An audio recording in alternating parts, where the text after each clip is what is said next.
The first post-Cutie Mark meeting of the Cutie Mark Crusaders is now in session. Wait a second. It took them over a year to resume their CMC meetings? What have they been doing that whole time? Heard any good gossip today? Yeah, we're bored. All right, let's get this over with.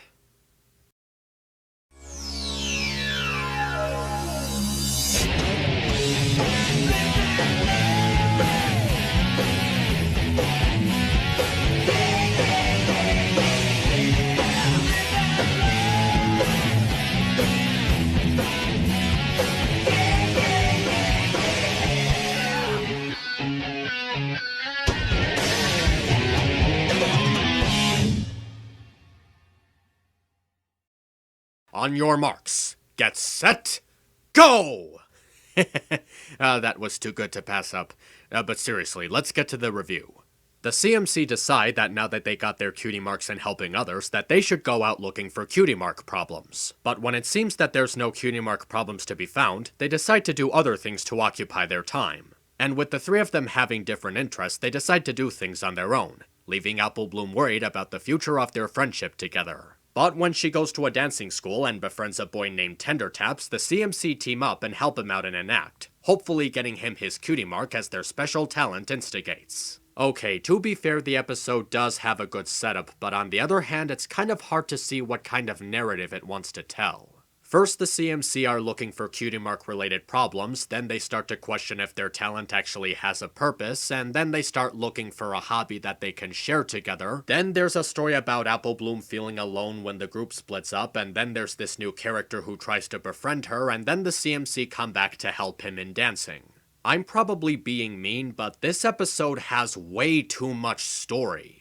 All of these scenarios are good ideas for their own episodes, but they're all being placed against each other in a 22-minute runtime.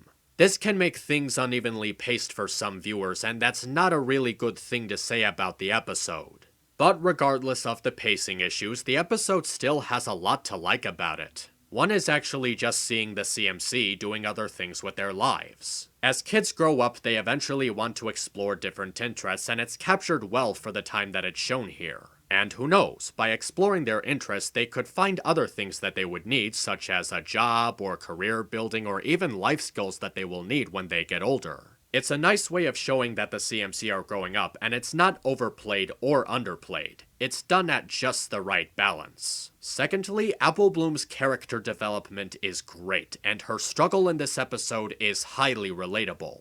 She's been friends with Sweetie Belle and Scootaloo for so long that it would actually be hard to imagine life without them, and some of that worry is actually realized in this segment. I mean, okay, we all know that they don't really split up, but when we see Apple Bloom thinking about how much better things would be if the other CMC were around, we begin to understand how big a part of her life they ended up becoming. It's easy to see what Apple Bloom is afraid of. She's afraid of being alone, and she's afraid of not being able to fill up the hole that was left behind by her friends. It leaves her feeling frustrated and wondering if she'll ever find a proper individual purpose in life. But when she gets over her frustration, she remembers that there was somebody in need and offers them help.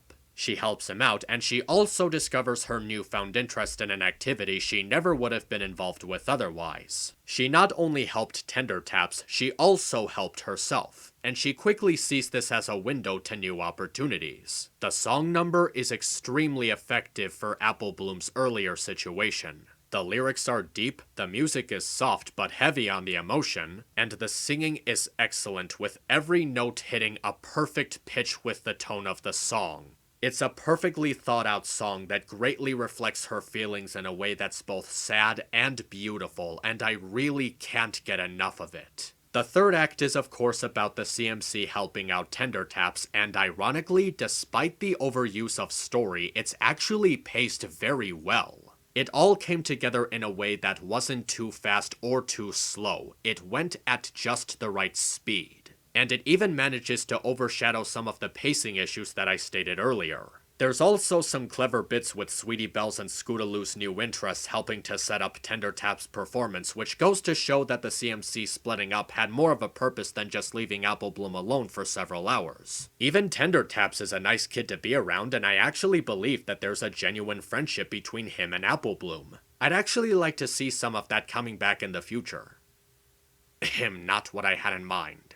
And the ending is also a very good ending. The CMC learned that even if they won't be hanging out as much as a team anymore, they can still do great things individually. They can even further their talent in helping out others, and they won't even have to not hang out anymore to do it. They realize things are going to change, but those changes may actually be for the best. And it even offers some great opportunities for new stories with the trio in the future.